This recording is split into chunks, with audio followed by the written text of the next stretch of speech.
Let us study Francis Bacon's essay of travel in detail. I have highlighted a few words in the essay in red, as you can see, and let me give you the meanings of those words and expressions first, and then we go on to talk about the essay in detail. So the writer says, travel in the younger sort is a part of education, in the elder a part of experience. Part of education means that the object of traveling is not amusement or recreation, as we often think in our own day, but it is a part of education, continuing the work of the school and preparing for the work of life. At school we study books, in travel we study places and men. And when he says in the elder a part of experience, that is, when the elderly travel, they enlarge their experience. Next, the writer says, he that travelleth into a country before he hath some entrance into the language. Here, entrance into the language would mean knowledge of the language of the place he is going to visit. Goeth to school and not to travel. So he says, that is, the traveller, if he doesn't know the language of the place he's going to visit, then he does in travelling the work which he ought to have done previously at school. That is, no man, Bacon says, ought to travel until he is properly equipped for it. And if he has to devote all his time to the learning of the language, when he goes to that place, when he travels, then he loses the real benefit of traveling.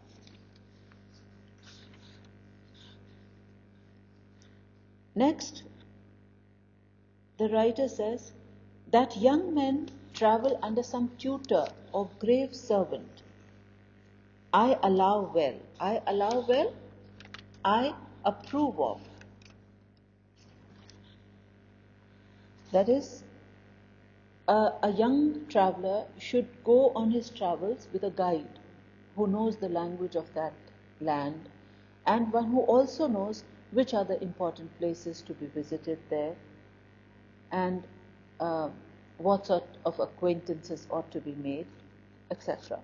So, and this is what Bacon says that he approves of.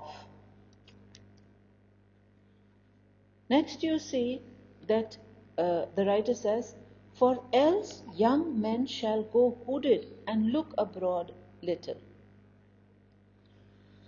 Now, the word hooded means blindfolded, and it is a term derived from falconry.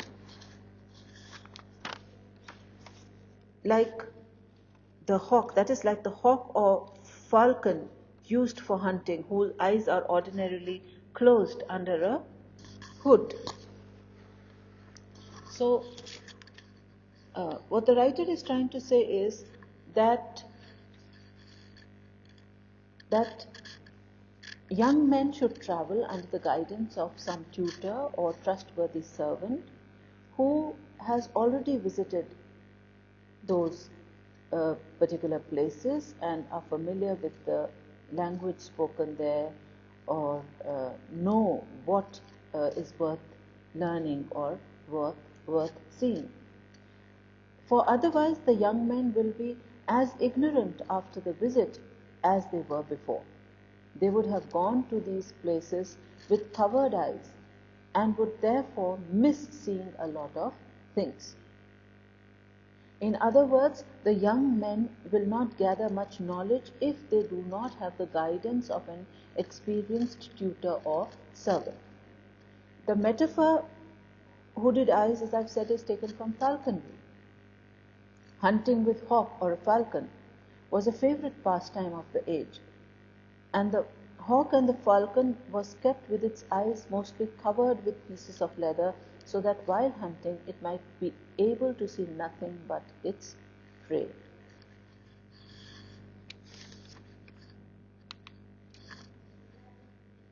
The writer then goes on to say, "It is a strange thing that in sea voyages, where there is nothing to be seen but sky and sea, men should make diaries, but in land travel, wherein so much is to be observed, for the most part they omit it, as if chance were fitter to be registered than observation. Let diaries therefore be brought in use."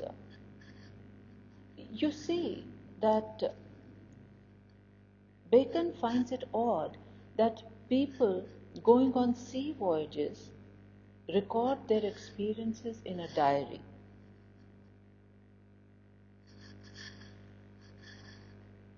When there is little to be seen except the vast expanse of sea and sky. And he finds it strange that that those undertaking land travel often do not keep a diary. He says there is all the more reason for keeping a diary while traveling to different lands, for there are so many interesting things worth observing and recording. It seems as if people consider it more worthwhile and suitable to record what they saw or experienced by chance, such as the storms at the sea or change in weather and wind, or which are chance events rather than that which they saw in the course of a deliberately planned program. And therefore, Bacon strongly recommends the use of diaries during land travel too. The things to be seen and observed are the courts of princes, especially when they give audience to ambassadors, the courts of justice while they sit and hear causes, and so of consistories, ecclesiastic, etc. So, consistories are ecclesiastical courts, religious courts. And so in these lines, what the writer is saying is, rather, Bacon gives a list of the possible places to visit in any country. Look at the places he says that one should visit. Courts of princes, the courts of justice, of consistories, ecclesiastic, the churches and monasteries, the walls and fortifications of cities and towns, and so on. There's a whole list of places and things, that the traveler must visit.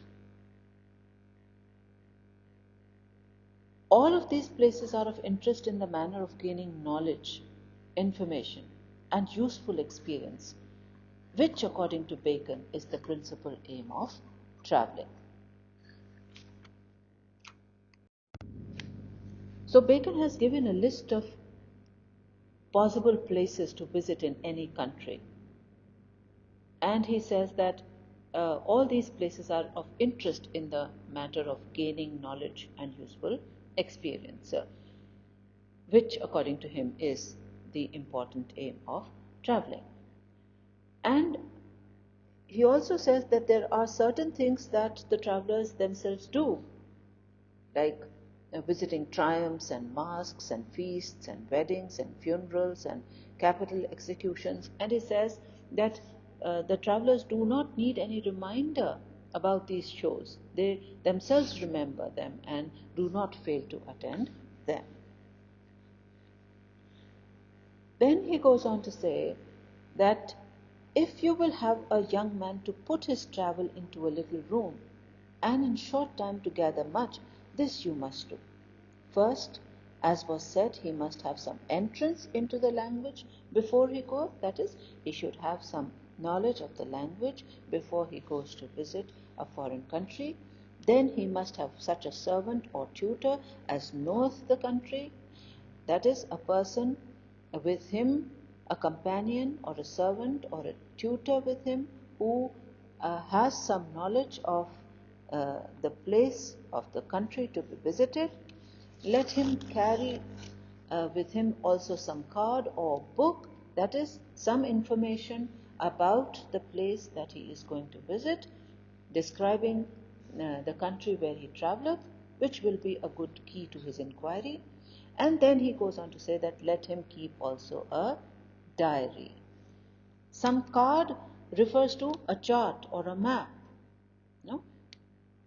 Nowadays we have the map in our hands whenever whenever we visit a place. It is very easy for us to travel, with the Google map in hand. But that was not the case during Bacon's time, and so he insists that they carry a map or some information about the place that they are visiting. Then he insists on the traveller keeping a diary. Let him not stay long in one city or town, more or less as the place deserveth, but not long. So here he is saying that a young man, in order to gain plenty of experience, should not stay too long in one place, but arrange the duration of his stay according to the importance or amount of things that a particular place or city has to offer him. And even while staying in a city, he should frequently shift his residence to different localities, different colonies, so to say. In this way, he can gain the acquaintance of many people dwelling in the city, and like a magnet, he says, attracts iron fillings. This change of lodgings will attract new friends. Look at the word that he uses, adamant of acquaintance. That is, attraction, or a magnet or a lodestone to draw friends. This, the shifting from one part of the city to another part is like a magnet to draw friends. Then he goes on to say that let him, upon his removes from one place to another, procure recommendation to some person of quality residing in the place whither he removeth, that he may use his favour in those things he desireth to see or know, thus he may abridge his travel with much profit. So, that is, Bacon is saying that in his travels abroad, a man should stay away from men who belong to his own country. Let him sequester himself from the company of his countrymen and mix instead with the natives of the country he is visiting. He should dine at those hotels and restaurants to which the citizens of that land mostly go, and get acquainted with them. Thus he may abridge his travel with much profit, and in this way he can get a maximum of benefit from a short travel. He can save time and trouble and yet learn plenty.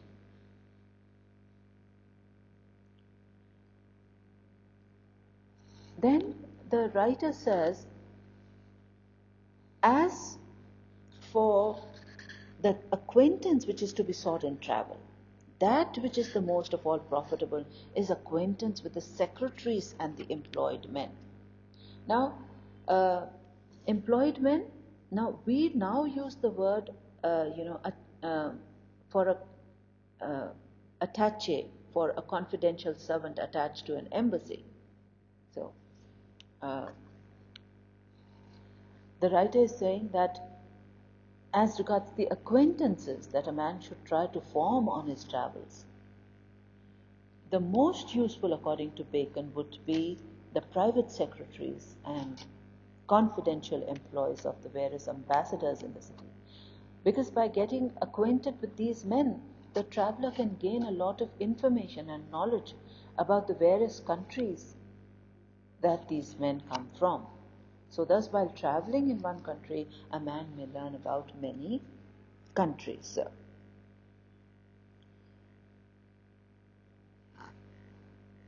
Let him,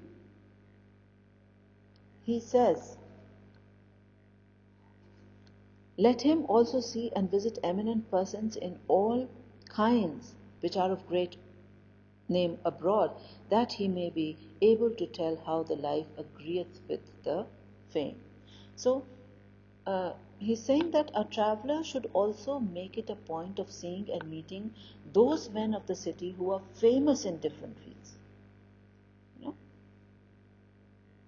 And he can then compare the reality with the repetition enjoyed by those men and judge for himself if that fame is justified.